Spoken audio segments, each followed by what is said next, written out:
तुझं जाणं ही प्रत्येकाच्या आयुष्यातली काळ रात्र आहे.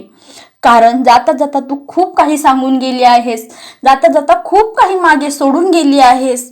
त्यामुळे प्रत्येक मुलगी विचार करताना, लग्नाचा विचार करताना खूप जबाबदारीनं पाऊल टाकेल, खूप विचारपूर्वक पाऊल टाकेल.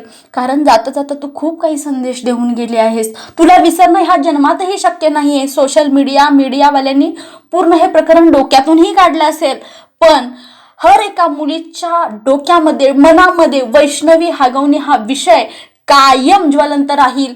कारण तुझ्या अंगावर झालेल्या जवळजवळ 31 जखमा ओरडू ओरडून सांगत होत्या की माझ्यावर अन्याय झालेला आहे, माझ्यावर अत्याचार झालेला आहे, मी हुंडाबळी झालेली आहे आणि तुम्ही ह्या अशा प्रकरणामध्ये फसू नका. लव्ह मॅरेज करताना खूप विचारपूर्वक करा. आई वडील करतात तेच योग्य आहे, हे तुझं देहबोली सांगत होती.